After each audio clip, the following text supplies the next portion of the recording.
25,000 కంటే ఎక్కువ మంది దరఖాస్తుదారులు వచ్చారు. ఎయిర్ ఇండియా రద్దీని నిర్వహించడానికి చాలా కష్టపడింది. తొక్కిసలాటను నివారించడానికి జోక్యం చేసుకోవలసి వచ్చింది. Air India air transport services limited అంచనా వేయబడిన అవసరాల ప్రకారం ఇప్పటికే ఉన్న ఖాళీలను భర్తీ చేయాలని మరియు భవిష్యత్తులో తలెత్తే ఖాళీల కోసం వెయిట్ లిస్టును నిర్వహించాలని కోరుకుంటోంది. ఇక్కడ పేర్కొన్న అవసరాలకు అనుగుణంగా ఉండే భారతీయ జాతీయులు, పురుషులు, స్త్రీలు ముంబై అంతర్జాతీయ విమానాశ్రయంలోని వివిధ పోస్టుల కోసం ఫికాడ్ టర్మ్ కాంట్రాక్ట్ ప్రాతిపదికన దరఖాస్తు చేసుకోవచ్చు. ఇది వారి పనితీరు మరియు అవసరాలకు లోబడి పునరుద్ధరించబడుతుంది. ఖాళీల సంఖ్య సూచనాత్మకం మరియు కార్యాచరణ అవసరాన్ని బట్టి మారవచ్చు. Aviation industry employees guild general secretary George Abram మాట్లాడుతూ, రిక్రూట్మెంట్ ప్రక్రియ తప్పుగా నిర్వహించబడిందని, 50,000 మంది ఉద్యోగార్థులు ఇంటర్వ్యూకు హాజరయ్యారని పేర్కొన్నారు.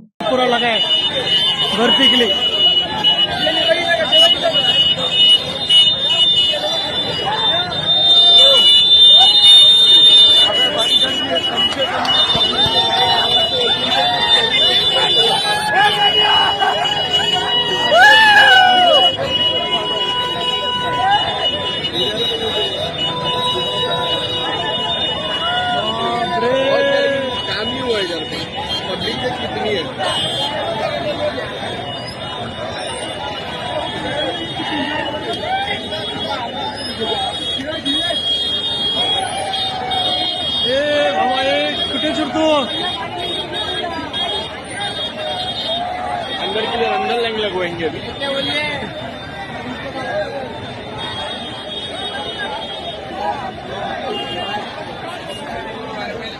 परेशानी देंगे।